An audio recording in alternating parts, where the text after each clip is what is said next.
day in 1885, the 23-year-old Henry Ford got his first look at the gas-powered engine, and it was instant love.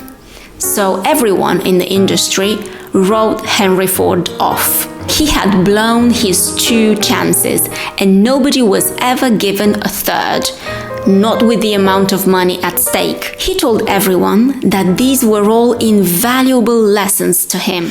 Hello, this is Cerasela from Fluency Routine, and in today's video lesson, I'm going to tell you a story about failure and success. In particular, I'm going to tell you about Henry Ford's story of failure and success. It is taken from the book Mastery, a book written by American author Robert Greene. You can find the link to the book in the description below, together with the link to the full transcript of this video lesson. As I read this story out to you, I will be also explaining some words, expressions, and grammar structures. So just enjoy, practice listening, and learn a few expressions and grammar points.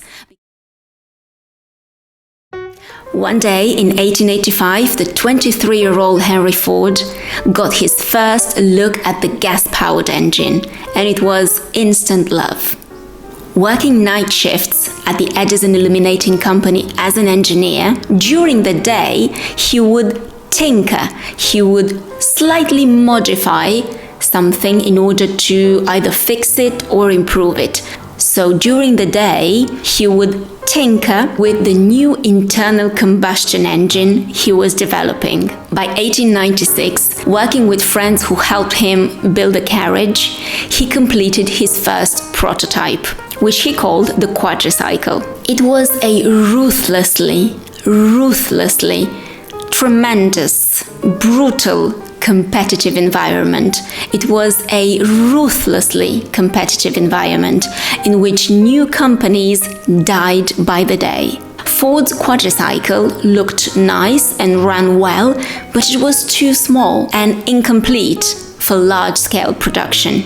And so he began work on a second automobile, thinking ahead to the production end of the process. A year later, he completed it, and it was a marvel of design. Everything was geared, was directed towards simplicity and compactness. It was easy to drive and maintain. All that he needed was financial backing. Backing means support. If you back someone, you support someone.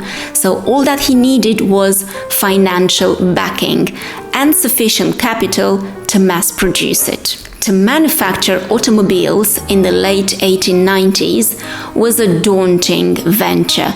Daunting means so difficult and scary, it was intimidating, daunting venture. It required a huge amount of capital and a complex business structure. Ford quickly found the perfect backer, William Murphy, one of the most prominent businessmen in Detroit. The car Ford had designed as a prototype needed to be reworked. He kept trying. If you keep doing something, you continuously do that thing. So he kept trying to refine the design to come closer to his ideal. But it was taking far too long. In 1901, a year and a half after it had started operation, the board of directors dissolved the company. They had lost faith in Henry Ford. In analyzing his failure, Ford came to the conclusion that he had been trying to make his automobile serve too many consumer needs. He would try a second time. He convinced Murphy to give him another chance. Something rare in the fledgling automobile business.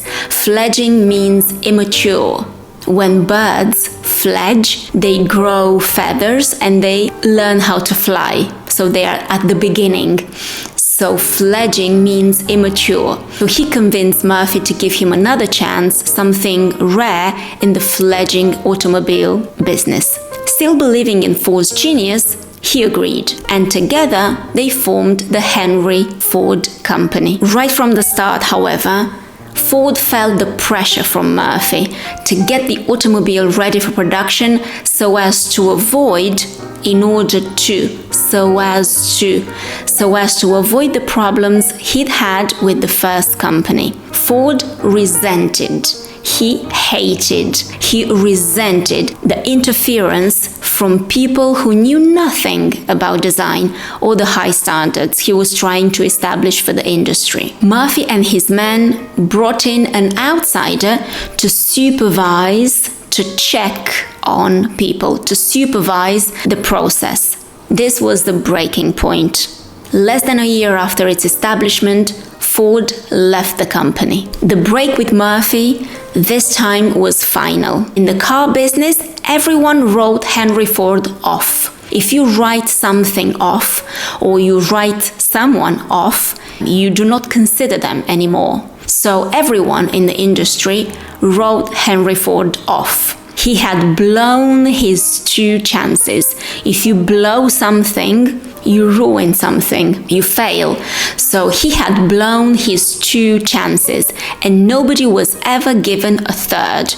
Not with the amount of money at stake. At stake means at risk. When there is a lot at stake, it means that there is a lot at risk. So nobody would give him a third chance, not with the amount of money at stake. But to friends and family, Ford himself seemed blithely unconcerned. Happily unconcerned. He told everyone that these were all invaluable lessons to him. He had paid attention to every glitch, every technical problem, every glitch along the way, and like a watch or an engine, he had taken apart these failures in his mind and had identified the root cause, the main cause. No one was giving him enough time to work out the bugs, to solve the problems, to work out the bugs. The people with money were meddling in mechanical and design affairs. They were injecting their mediocre ideas into the process and polluting it. He resented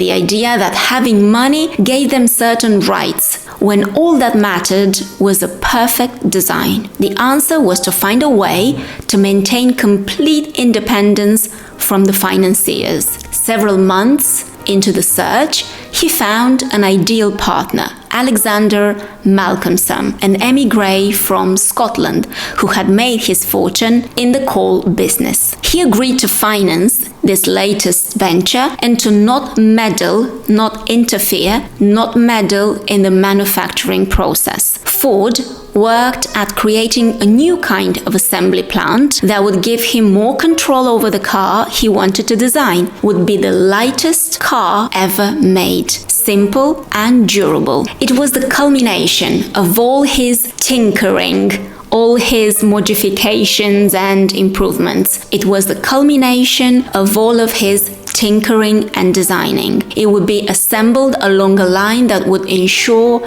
speed of production. With the assembly plan ready, Ford worked hard at getting the team of workers to churn out. Churn out is when you produce something in big quantities. So he worked hard at getting the team of workers to churn out 15 cars a day, a rather high number back then. He oversee is the same as supervise, check on something. So he oversaw every aspect of the production. It was his car from inside out. Orders started pouring in. If you pour water or wine into a glass, you transfer the liquid from one container to another. In this case, orders started pouring in, meaning he got many orders. Orders started pouring in for the well-made yet, but at the same time, inexpensive Model A. And by 1904, the Ford Motor Company had to expand its operations. Soon it would be one of the few survivors from the early era of the automobile business, and a giant in the making. After Henry Ford's story, in his book Mastery, Robert Greene carries on saying that mistakes and failures are precisely your means of education. They tell you about your own inadequacies. It is hard to find out such things from people, as they are often political with their praise and criticism. Praise someone, it means to tell them, well done, good, well done.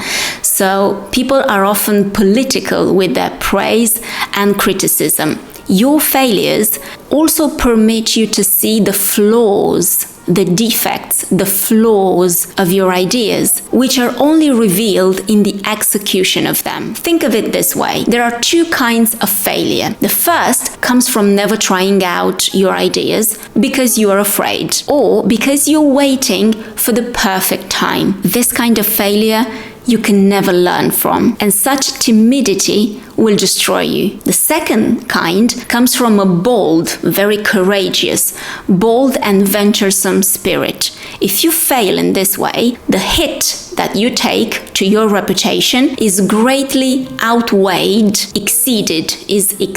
is outweighed by what you learn. So it means that you learn more than what you lose when failing. Repeated failure will toughen your spirit and show you with absolute clarity how things must be done. In fact, it is a curse, a malediction, a curse to have everything go right on your first attempt. You will fail to question the element of luck, making you think that you have the golden touch, that you're special, that you have the golden touch. When you do inevitably fail, in this case, do is used to emphasize.